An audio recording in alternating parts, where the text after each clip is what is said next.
আল্লাহ সুবহানাহু ওয়া তাআলার ভালোবাসা যে কোনো মুমিনের সবচেয়ে বড় কামনা, সবচেয়ে বড় চাওয়া, সবচেয়ে বড় স্বপ্ন হওয়া উচিত। আর আল্লাহ সুবহানাহু ওয়া তাআলা যখন কোনো বান্দাকে ভালোবাসেন, আল্লাহ সুবহানাহু ওয়া তাআলা যখন কাউকে পছন্দ করেন, তখন বেশ কিছু আলামত আছে, বেশ কিছু চিহ্ন আছে যেগুলো দেখে আমরা অনুমান করতে পারি, ধারণা করতে পারি আল্লাহ সুবহানাহু ওয়া তাআলা কাকে ভালোবাসেন আর কাকে ভালোবাসেন না। আল্লাহ সুবহানাহু ওয়া তাআলার ভালোবাসার যে সকল আলামতের কথা নবী আলাইহিস সালামের হাদিসে এসেছে, তার মধ্য থেকে আমরা 4টি আলামতের কথা আজকে উল্লেখ করব ইনশাআল্লাহ বিইذنিল্লাহ। তার প্রথম আলামতটি প্রায় বেশিরভাগ হাদিসের কিতাবে বর্ণিত হয়েছে, যে রাসূল করিম সাল্লাল্লাহু আলাইহি ওয়াসাল্লাম ইরশাদ করেছেন, আল্লাহ সুবহানাহু ওয়া তাআলা যখন কোনো বান্দাকে ভালোবাসেন তখন তিনি জিবরিলকে নির্দেশ করে বলেন যে অমুকের তার আমলের কারণে, তার চিন্তাধারার কারণে, তার চলাফেরার বিশুদ্ধ উপায় এবং পদ্ধতির কারণে আমি তাকে ভালোবাসি। আল্লাহ সুবহানাহু ওয়া তাআলা ভালোবাসাকে তখন জানিয়ে দেন, তখন তিনি জিবরিলকে নির্দেশ করেন তুমিও তাকে ভালোবাসো। তখন জিবরিল আসমানে ঘোষণা দেন যে আল্লাহ অমুককে ভালোবেসেছেন, তাই আল্লাহ নির্দেশ করেছেন ভালোবাসার, তোমরাও তাকে ভালোবাসো। আসমানওয়ালারা অর্থাৎ ফেরেশতারা সকলে তার প্রতি ভালোবাসা প্রকাশ করেন। তখন আল্লাহ সুবহানাহু ওয়া তাআলা স্বয়ংক্রিয়ভাবে পৃথিবীতে যারা বসবাস করে তাদের অন্তরে ওই ব্যক্তির প্রতি ভালোবাসা সৃষ্টি করে দেন। বর্ণাকারী বলেন, আর যদি কাউকে আল্লাহ সুবহানাহু ওয়া তাআলা ঘৃণা করেন, অপছন্দ করেন, একইভাবে অর্থাৎ জিবরিলকে ডেকে বলেন আল্লাহ সুবহানাহু ওয়া তাআলা, আমি অমুককে তার কর্মের কারণে তাকে আমি অপছন্দ করি, তুমি অপছন্দ করো। আসমানওয়ালারা অপছন্দ করে, তারপরে জমিনওয়ালা বা পৃথিবীবাসীও তাকে অপছন্দ করতে থাকে। নাম্বার 2, আল্লাহ সুবহানাহু ওয়া তাআলা যখন কোনো মানুষকে ভালোবাসেন, কাউকে পছন্দ করেন, সেটা আমরা কিভাবে বুঝবো? তার দ্বিতীয় আলামত হলো আল্লাহ যাকে ভালোবাসেন তাকে বিপদ আপদ দেন, তাকে মুসিবত দেন, তাকে কষ্ট দেন। এটা হলো একটা আলামত যে আল্লাহ সুবহানাহু ওয়া তাআলা ওই লোকটাকে ভালোবাসেন। এ বিষয়ে সুনানে তিরমিজির এক হাদিসে আসছে, রাসূল আকরাম সাল্লাল্লাহু আলাইহি ওয়াসাল্লাম ইরশাদ করেছেন, ওয়া ইন্নাল্লাহা ইযা আহাব্বা কওমান ইবতালাহুম, আর যখন আল্লাহ সুবহানাহু ওয়া তাআলা কোনো মানুষকে, কোনো জাতিকে ভালোবাসেন তখন তাদের পরীক্ষা নেন, তাদেরকে মুসিবত দেন, কষ্ট দেন, রোগে শোকে অসুবিধায় ফেলে নানাভাবে আল্লাহ সুবহানাহু ওয়া তাআলা তাদেরকে পরীক্ষা করেন। এই যে বিপদ আপদে ফেলে দেওয়া, এটা কিন্তু আল্লাহ সুবহানাহু ওয়া তাআলার ভালোবাসার একটি আলামত। ফামান রাদিয়া ফালাহুর রিদা ওয়া মান সাখাতা ফালাহুস সাখত, আল্লাহর এই দেওয়া পরীক্ষায়, কষ্টে যে ব্যক্তি সন্তুষ্ট হয়ে যায়, আল্লাহর ফয়সালাকে মেনে নেয়, ফালাহুর রিদা, তার জন্য আল্লাহর সন্তুষ্টি অবধারিত হয়ে যায়। আর যে ব্যক্তি আল্লাহর এই ফয়সালায়, আল্লাহর এই কষ্ট দেওয়ায় সে অসন্তুষ্ট হয়ে যায়, আল্লাহর ফয়সালাকে মেনে নিতে পারে না, রিদা বিল কাদা, ইমানের গুরুত্বপূর্ণ একটা পয়েন্ট, এই বিষয়টি যে অর্জন করতে পারে না, বরং হাহুতাশ করে, অস্থির হয়ে যায়, গালমন্দ শুরু করে দেয়, আল্লাহর ফয়সালাকে সে অ্যাভয়েড করে, হ্যাঁ আল্লাহ আর লোক দেখে নেই, আমার উপরে সব বিপদ আসে, এই টাইপের কথাবার্তা বলে, ফালাহুস সাখত, তখন ওই ব্যক্তির জন্য আল্লাহর পক্ষ থেকে অসন্তুষ্টি অবধারিত হয়ে যায়। আল্লাহ আমাদের মাফ করুন। আল্লাহ সুবহানাহু ওয়া তাআলা আমাদেরকে ভালোবাসেন, তার প্রমাণ হবে আল্লাহর পক্ষ থেকে আমাদের জীবনে ছোট বড় বিভিন্নভাবে পরীক্ষা নেওয়া। আমরা জানি কোরআনে কারিমে আল্লাহ তাআলা বিভিন্ন নবী রাসূলদের ঘটনা বলেছেন। এর ভিতরে সবচেয়ে বেশি কঠিন পরীক্ষা যার জীবনে আসছে, তিনি কোন নবী ছিলেন? ইব্রাহিম আলাইহিস সালাম। ইব্রাহিম আলাইহিস সালাম সম্পর্কে আল্লাহ সুবহানাহু ওয়া তাআলা কোরআনে কারিমে একাধিক জায়গায় বলেছেন কি কি পরীক্ষা নিয়েছেন। ওয়া ইয ইবতালা ইব্রাহিম, যখন আল্লাহ সুবহানাহু ওয়া তাআলা ইব্রাহিমের পরীক্ষা নিয়েছেন, ইব্রাহিমের পরীক্ষা আল্লাহ তাআলা নিয়েছেন। কেন ইব্রাহিমের পরীক্ষা নিয়েছেন? আল্লাহ তো ফেরাউনের পরীক্ষা নেন নাই, আল্লাহ তো বলেন না, আল্লাহ নমরুদের পরীক্ষা নিয়েছেন।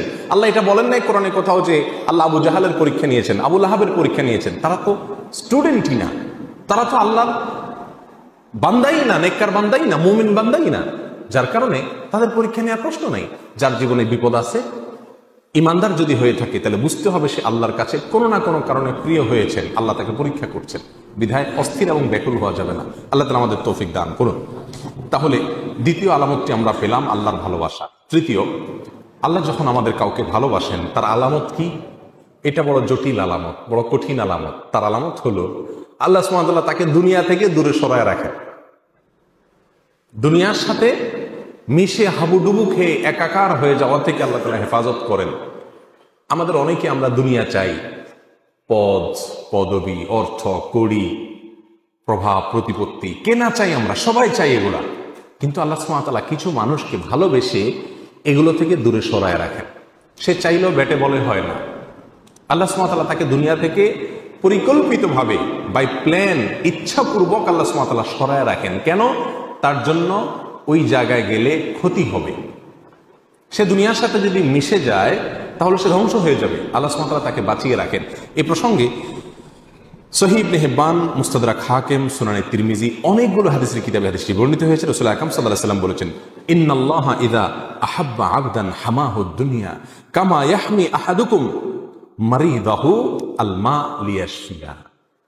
তোমাদের কেউ তোমাদের প্রিয়জনরা অসুস্থ হলে যেই রোগে পানি টাচ করলে অসুবিধা হবে তাকে যেরকম পানি থেকে তোমরা বাঁচিয়ে রাখো, আল্লাহ যখন কোনো মানুষকে ভালোবাসেন তার আল্লাহর ভালোবাসার মানুষটাকে আল্লাহ তাআলা দুনিয়া থেকে এরকম বাঁচিয়ে রাখেন।